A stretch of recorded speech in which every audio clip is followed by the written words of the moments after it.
অনেকেই নির্বাচনের সময় সরকার গঠন করার স্বপ্ন দেখছে, কিন্তু আমরা তাদের নির্বাচনী প্রচারণায় প্রত্যক্ষ করছি প্রত্যেকটি জেলায় জেলায় গিয়ে তারা ভুলভাল কথা বলছেন। নীলফামারীতে যেখানে মেডিকেল কলেজ আছে সেখানে বলছেন মেডিকেল কলেজ করে দিবেন।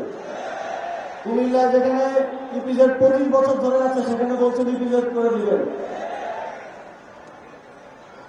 আমরা দেখছি যে ময়মনসিংহে যেখানে ভুট্টা চাষ হয় সেখানে বলছেন সয়াবিনের চাষ হয়।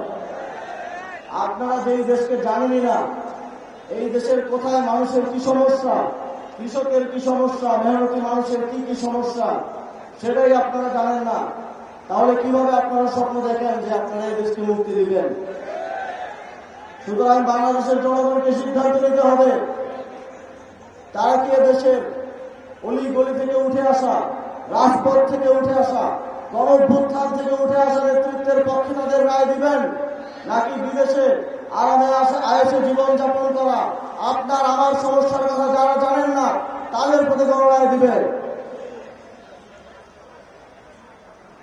আমরা আজকে যেই আসনে দাঁড়িয়ে আছি সেই আসনে একজন প্রার্থী হচ্ছেন জুলাই গণঅভ্যুত্থানের এক দফার ঘোষক, আমাদের জাতীয় নাগরিক পার্টির আহ্বায়ক এবং জুলাই গণঅভ্যুত্থানের সম্মুখ সারি থেকে বাংলাদেশের জনগণকে মুক্তির পথে নেতৃত্ব দেয়া মোহাম্মদ নাহিদ ইসলাম ভাই, এবং অন্যদিকে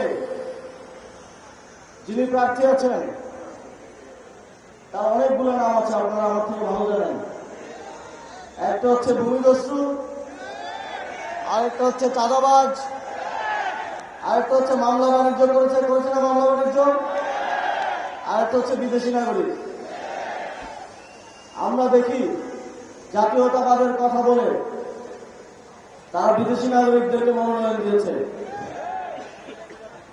ভানুয়াতু নামক একটি দেশের যেখানে সাধারণত যারা লুটপাট করে, যারা জনগণের অর্থ আত্মসাৎ করে, কুক্ষিগত করে সম্পদ গড়ে তোলে, তাদের সেই অর্থ গচ্ছিত করার জন্য কিছু জায়গা আছে, ট্যাক্স ফ্রি, তারপরে নানা ধরনের সুযোগ সুবিধা তারা পায়। তার মধ্যে একটা হচ্ছে ভানুয়াতু। তো তিনি ভানুয়াতুর নাগরিকত্ব নিয়েছেন। তিনি ভানুয়াতুর নাগরিকত্ব শুধু সেখানে থাকার জন্য নেন নাই, তিনি নিয়েছেন আপনাদের এখান থেকে এমপি হয়ে এই এলাকা থেকে লুটপাট করা, চাঁদাবাজি করা, ব্যবসায়ীদেরকে মামলা দিয়ে মামলা বাণিজ্য করা, অর্থ সেখানে গচ্ছিত করার জন্য। আপনারা কি এমন কাউকে আপনাদের নেতৃত্ব নির্বাচিত করবেন যিনি এখন থেকেই প্রস্তুতি নিয়ে আছেন আপনাদের অর্থ কিভাবে ভানুয়াতে পাঠাবে? সুতরাং বন্ধুগণ, আগামী 12ই ফেব্রুয়ারি আপনাদেরকে সিদ্ধান্ত নিতে হবে, আপনাদেরকে রায় দিতে হবে।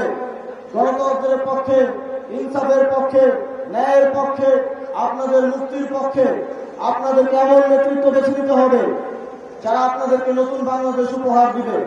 এমন নেতৃত্ব বেছে নিতে হবে যারা 5ই আগস্টের পূর্বে যেভাবে বাংলাদেশ চলেছে এবং তারপরে গত 17 মাস যেভাবে চাঁদাবাজি করেছে, সেই দিন যেন আপনাদেরকে আর না দেখতে হয় তা আপনাদেরকে নির্ধারণ করতে হবে।